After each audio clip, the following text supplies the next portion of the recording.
प्रतापगढ़ के स्वर्ण आज कल और प्रतापगढ़ के आने वाले कल का समस्या और समाधान। तो मैं इस विषय को 3 चरण में बांट कर बात करूंगा। उसके पहले मैं अपने ये जो मैं सत्ता पक्ष में बैठे कुर्सी की लालसा में इतने अंधे हो गए हैं कि इनकी आंखों पे पट्टियां बन गई हैं। अब मैं इनकी आंखों की पट्टियों को उतारने का कार्य करने वाला हूं। तो मैं अपने पहले चरण की तरफ चलता हूं, जो है हमारे प्रतापगढ़ का कल। अभी यहीं पे मेरी बहन सत्ता पक्ष से खड़ी हुई थी, जो प्रभु श्री राम जी की गाथाओं को बता रही थी। तो मैं उसके ज्ञान को और ज्यादा बढ़ाने के लिए अब उसको मैं बताता हूं कि प्रतापगढ़ में और हमारी कितनी विरासत है। प्रयागराज तीर्थराज प्रयाग और मां गंगा की गोद में बसा हुआ हमारा प्रतापगढ़, और जिसकी महिमा मंडल रामायण और महाभारत में हमें देखने को मिलती है। ऐसे ही हमारे मां बेल्हा देवी के तट पर, सई नदी के तट पर प्रभु श्री राम जी ने स्नान किया था, जिसका हमें उल्लेख रामायण में कुछ इस प्रकार मिलता है कि सई उत्तर गोमती नहाए और चौथे दिवस अवधपुर आए।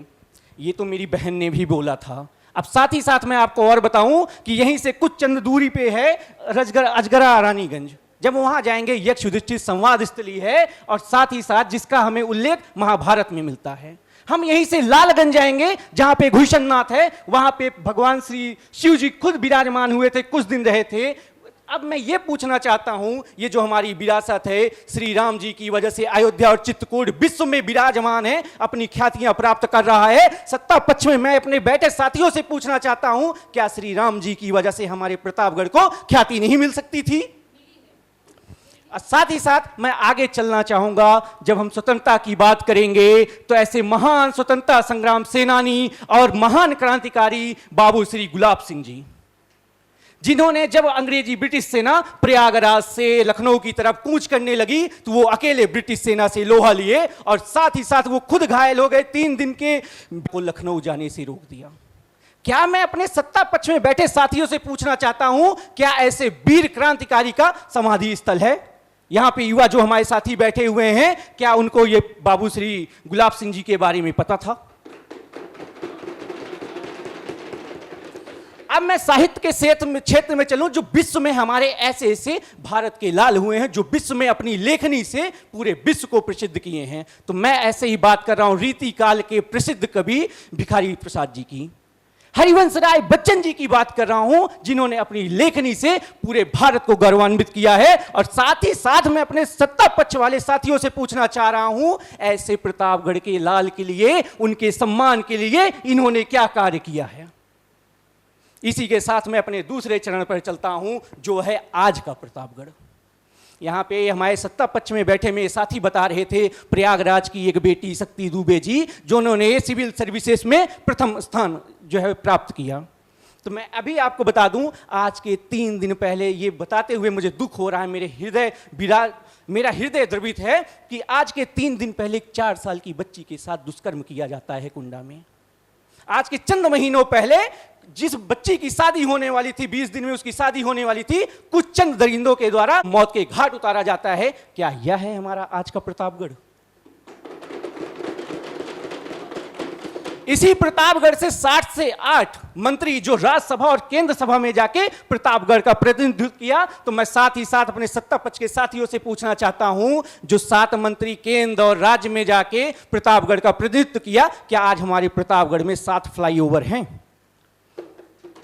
जिससे हम चुंगी से लेकर सदर तक इस भीषण गर्मी में एक बार जाम में फंस जाते हैं तो घंटे घंटे उसी में फंसे रहते हैं। और साथ ही साथ जो हमारे साथी बैठे हुए गर्व से बता रहे हैं कि आंवला के क्षेत्र में हम विश्व में ख्याति प्राप्त किए हैं, आज वही आंवला हमारे प्रतापगढ़ में 70 रुपए किलो मिल रहा है। और साथ ही साथ मैं ये पूछना चाहता हूं, जो फैक्ट्रियां बंद हुई हैं ट्रैक्टर की, आंवले की, जिससे हमारा आज युवा मजबूर हो रहा है दूसरों शहरों में पलायन करने के लिए, रोजगार ढूंढने के लिए, तो क्या इसका जवाब हमारे सत्ता पक्ष के साथियों के पास है? इसी के साथ मैं अपने तीसरे चरण पर चलता हूं, जो है कि हमारे आने वाले प्रतापगढ़ का कल क्या है। तो यहां भी बड़ी बड़ी बातें हुई कि हमारी आज की अस्पतालें बहुत अच्छी हो गई, शिक्षा व्यवस्था बहुत अच्छी हो गई है। तो मैं चाहता हूं कि हमारे यहां, हमारे प्रतापगढ़ में खुद का एम्स हो, हमारे प्रतापगढ़ का खुद का केंद्रीय विश्वविद्यालय हो, कि हमारा युवा जो 100-200 किलोमीटर दूर जाके शिक्षा प्राप्त कर रहा है, उसको उसके प्रतापगढ़ में ही एक अच्छी गुणवत्ता वाली शिक्षा प्राप्त हो सके।